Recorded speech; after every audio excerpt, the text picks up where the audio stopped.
Hello beautiful people and welcome to the channel Life After Narc. My name's Debbie and I talk about all things to do with narcissistic, abusive and toxic relationships, as well as looking at healing from them. And today's topic is the narcissist's new supply and the games that they play. Now this is both the narcissist and the new supply and the games that they play. So they can both play games, and generally this is coerced by the narcissist on the new supply to play these games. Before I get into the body of the video, if you enjoy it, please click the like button, please subscribe to the channel and share the video with your friends, family, anybody who you think may benefit from this. So, the narcissist's new supply and the games they play. Your narc's left and they've got new supply. Either that supply was through an affair that they were having during your relationship, or it's new supply that they found since they left you. But I can guarantee you one thing. That supply was already lined up before the narcissist left.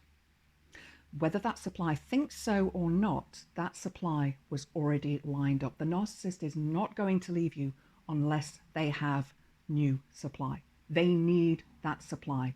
You were their supply. They took everything from you, everything that they possibly could. They drained you. And now they're going to do it to somebody else. That somebody else doesn't know, because the narcissist has told their new supply that you're the crazy ex. And that is down to, perhaps you were the crazy ex, perhaps you think you're the crazy ex. And this is down to something called reactive abuse.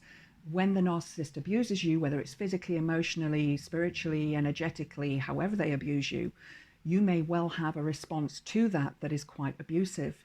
And you are reacting to their abuse.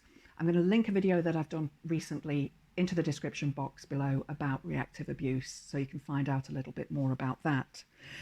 But whenever this occurs, whenever they start seeing the new supply, you will automatically think the worst of yourself. You will think that you're not good enough, you're not worthy, they never loved you. Well, I can say they never loved you. Okay, a narcissist doesn't love anybody but themselves. That is a fact. They have no love, no empathy for other people at all. So while that's true, the rest of the things, you're not worthy, you're not good enough, you weren't what the narcissist wanted or needed. You are good enough, you are worthy. The narcissist has broken you down for weeks, months, years, however long you were together. They have broken you down into believing that you're not good enough. And they may well have said something like that when they left you. They may well have said something like, well, you know, I don't love you anymore. I never really loved you anyway. You're too old. You're too fat. You're too this. You're too that. And you'll just be left in this fog, this narcissistic fog of confusion. I have done a video on the narcissistic fog, which I'll also link in the description box below. So how may the ex, your ex-narcissist or your next, hurt you if they were in an affair? Well, that's obvious. That's going to hurt you. You thought they loved you. You thought you were with them forever, and they have committed adultery or perhaps infidelity of some sort, depending on if you were married or not. And it hurts. It hurts like hell. And I get it. I've been there. It's awful. Even if they start seeing this new supply a few weeks or a few months down the line, it's going to hurt you. It may well be that this person is younger than you, prettier than you, perhaps they have more money than you, a nicer car than you, a nicer home than you, perhaps they have children, but they will have something that the narcissist wants and needs in their life. And I want you to remember that the narcissist does not love this person. The narcissist is using this person as their supply. Just the same way that they never really loved you. They may have told you a million times that they did, but it was all fake. It was all false. The games that the narcissist will play are deliberate to hurt you. They want to hurt you as much as they can after the relationship ends, because this is the final supply that they will get from you. So they will try to make you cry. They will say these awful things to you. They will make your life as miserable as they possibly can. If you have children, if you have shared property, perhaps if you have renting a house together, they are going to make it as difficult for you as they can. And you don't want the narcissist's new story being rubbed in your face with this new supply. So my advice has always been block, block, block, block the narcissist, block the new supply, block any friends or family members connected with the narcissist and the new supply, and try and avoid them on all social media, as well as on email, phones, messaging, etc. It is not worth your sanity to still have contact with this person, unless of course you have children. And in that case, I suggest that you use email as your format of communication, because then you have a written record of everything that was said. As I said, they'll play many different games to hurt you. And these games can be so insidious and so underhanded. And indeed, they may enlist, if you like, the new supply into this. That new supply doesn't realize that they're being manipulated and controlled to do this. And I'm going to get to that in a moment. But I've got a list here that I've written out of the games that the narcissist may play, just to get that supply from you at the end and to make your life as miserable as possible. When they leave, they may take some of your things. And it's done deliberately. And then they'll say, they don't have these things. But where are they? Did they just vanish into thin air? They may have left you and owe you money. And they'll say, no, I don't owe you any money. They'll come up with a story. They'll come up with an excuse. They will always have an excuse. And they may tell you they're not paying any outstanding bills.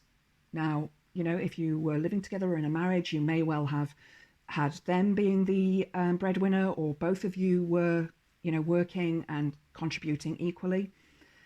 But they will make your life as difficult as possible around money, especially if you are, say, for example, on benefits. Let's say you have child support or some other form of universal credit that you get. They will make it difficult for you. My advice to you is contact the Department of Work and Pensions as soon as you possibly can. Let that pain go back to them. They may call you at ridiculous times of the day or night, deliberately to elicit a response from you. Sending awful messages by text messenger or by email. And again, these are done deliberately to upset you. They may well arrange to collect their property on a date that is ultimately deliberately done to inconvenience you. So they could do it, for example, on the day of a funeral or the day of a wedding, or perhaps even on your birthday, as my ex tried to do. And yeah, that was changed. They won't consult you about this either. They'll just say, I'm coming on this date. They won't say, when can we arrange? They won't contact you and say, when can we arrange? They will say, I'm coming on this date. And you can say, no. That's all you need to say. You don't need to say why. You just say no. That is a complete and full sentence. And you've probably not been able to say that through the narcissistic relationship, because they break down your boundaries. They will have already started the smear campaign before they left you, perhaps with their friends, their family. They'll tell them that you're the crazy ex, that you're horrible, that you do this, that, and the next thing, and they'll make you out to be the bad person. But you're not the one who had an affair. You're not the one who left without a word. You're not the one who created all the pain. You're not the abusive person in the relationship. You are the victim. And you need to remember that you are not the narcissist. In fact, they may well call you the narcissist. And again, you're going to be thinking, what? Am I the narcissist? Is that my fault? Am I the narcissist? And I have actually done a video about that, and I'll link it in the description box below as well. But I can tell you that you are not the narcissist. They are. They're very good at putting these thoughts into our heads to make us believe these things, because that's what they've been doing through the relationship that we had with them. Excuse me.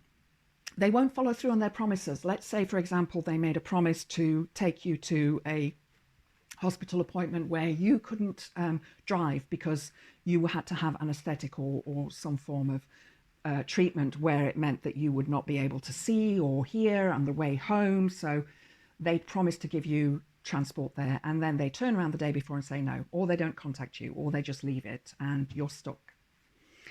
And again, they're making your life as difficult and as miserable as possible because that is what they do. It's their supply. As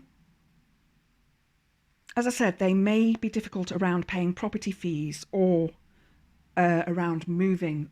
And if you have children, they will make it as difficult as possible around children. They may want to have full custody of the children. So this may drag on for months through the court to arrange visitation rights, to arrange when they can have the child, when you can have the child or children. And they'll deliberately want the child on their birthdays, at Christmas and Easter and so on, because they know that this will hurt you. So you need to speak to your solicitor about that or your lawyer about that and get plans put in place. Take it to court. Do what you can to make sure that you protect the children. And another thing that they may well do is use the children as poison. So they will say something, for example, and I'm just giving an example here, to the child as, oh, your mother's evil. The child comes back to you and the child says to you, Mummy, Daddy says you're evil. Try not to use the child as that sort of weapon. Don't weaponize the children. There's nothing you can do about the narcissist doing it, but try not to do it yourself, because this is going to scar the child and wound them, and they will be dealing with these traumatic events later in life. They may stalk you on social media. They may set up fake accounts to have a look and see what you're doing. They may, and this is on all social media, so have a look at all of your social media accounts and block them if you can. Block their friends, block their family members, because if you don't, the narcissist will use those people as a third party, what we call as enabler or triangulation, to contact you on days that are, again, significant to you. These people may not know that they're being used in this way. The narcissist will have manipulated them and put some sort of idea into their head that, oh, it's my ex's birthday in a few days' time. And the family member goes, oh, well, I'm going to make their birthday as difficult as possible. So they'll contact you and make your life miserable, deliberately to upset you. This is what the narcissist will do. These people who are being enabled, also known as flying monkeys, and I'll link another video below in the description box that I've done on that, don't know and aren't aware of what they're doing. Now, some of them are aware, and I will talk about that in a little while. But the vast majority of people who are being triangulated by the narcissist don't know and are not aware that that's what's happening to them. They may physically stalk you. So watch your back. Make sure you lock the doors. Contact the police. Let the police know if you think that they're stalking you. Make sure that you get a reference number from the police. Keep the evidence, film, record, whatever you can do to make sure that you're protecting yourself. And you may well go into a state of hypervigilance. In other words, you're afraid and constantly looking around you, and you may not want to go out. And that is perfectly normal. You are not going insane. It is perfectly normal. You are living in fear from this person, especially if they were physically abusive to you. They may well go as far as laying false charges against you with the police. Perhaps they physically abused you and you tried to protect yourself, tried to push them away from you in some way, and they will use that as a reason to contact the police and lay these charges against you. And again, it's deliberate. You know that you didn't do anything wrong, but you've now got to go and explain this to the police. And my advice to you again is get a solicitor if you can. The police here in the UK do offer free solicitors, so you can ask for one, and make sure that you listen to them and what they say. They are experts in this kind of thing, so I really advise you to do that. You need to protect yourself, because the narcissist will take whatever they can. It's their supply. It doesn't matter what it is, what happens to you. They rub their hands together in glee every time you feel pain. They may take a pet or perhaps hurt a pet, just because they know that it's going to hurt you. And that can happen at any time. So, who owned the pet? Was the pet yours? Was the pet theirs? Be aware of that. Make sure that you put the necessary protection in place, perhaps by keeping the pets in, or, if you're walking a dog, make sure that you've got the dog on a lead and so on. Don't let these people get away with it. And they have a tendency of harming animals anyway. So be very, very careful with a narcissist. And if you do see a narcissist hurting any animal in your life, please contact the relevant animal anti-cruelty people. They may contact other people to make your life as miserable as they possibly can. And again, it's done deliberately. As I said, they may use a friend or family member to, contact you. And this could happen a year or 2 years down the line as well. It doesn't necessarily have to happen in the first few weeks. It could happen at any time. And you may well be sitting there and like, well, who is this person who's contacting me? Block, delete, do what you can, do what you need to do to keep these people out of your life. You don't need it. You've gone through enough stress and pressure, and you're now on your healing journey.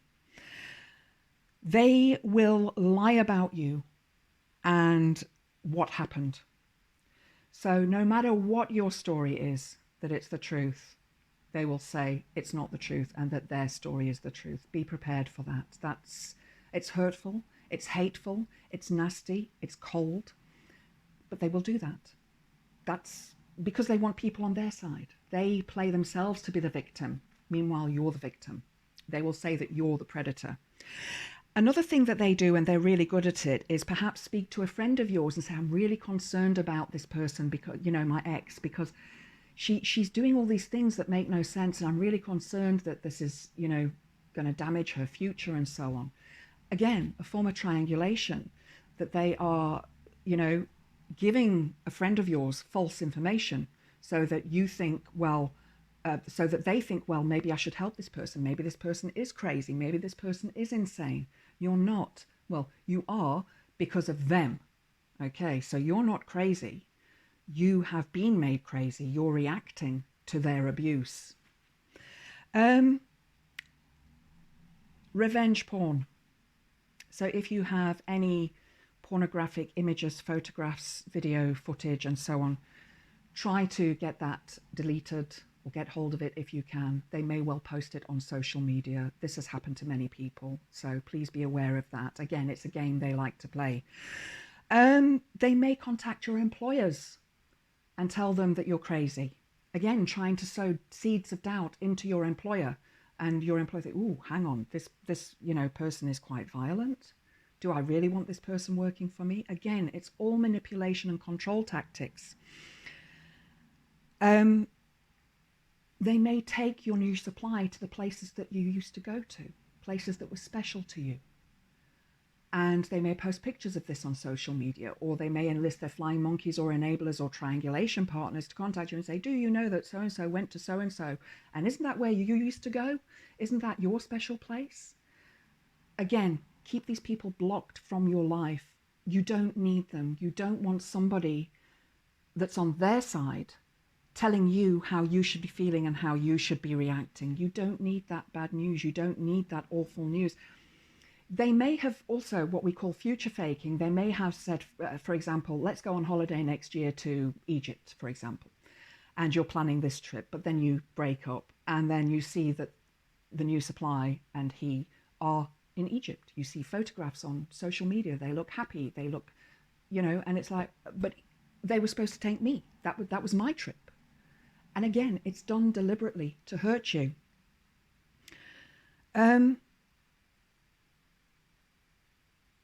Stealing ideas that the two of you made together. Perhaps you had plans to start a business together. They may well go and do that with their new supply. Perhaps you were planning to move somewhere. They may well do that with their new supply. And again, it's deliberate. It's meant to hurt you. They may ruin any dedicated shrines or special places that you have, perhaps that are really sacred to you. They may well be religious, or I had a shrine for my daughter that I miscarried, who's now across the Rainbow Bridge, and I used to leave all sorts of things there, and when I went one time, everything had gone, everything had been ruined. Can't say whether it was the knock or not, but I'd been using that specific place for about 10 years. So, in fact, it is 10 years this year. The other thing that they may well do is control and manipulate their new supply to contact you. And this could be, the new supply may be doing this in a way that they feel sorry for you, that they are, trying to excuse what happened. And you may find and think, well, that's very patronizing and condescending of them. Why should the new supply contact you? I mean, really, if you were in a relationship, would you would you contact your partner's ex? Why? Why would you do that? That's just salt in the wound, isn't it? That just makes it worse. So my next Nexus new supply contacted me, and my next then contacted my sister an hour after his new supply had contacted me, and he said something along the lines of, my new girlfriend is thinking of contacting Debbie, and I don't think it's a good idea. What do you think? But she'd already contacted me an hour previously. Again, if he'd have wanted her to do that, he would have put that into her mind, just that little seed planted, and said, well, maybe you should contact her and say, how is she? You probably get on together, because you probably find that you're very similar to the new supply. You probably have a lot of things in common. But waiting an hour to contact that person, that triangulation that's being created, that is deliberate. That is to make sure that the new supply does contact the crazy ex, who's not actually crazy.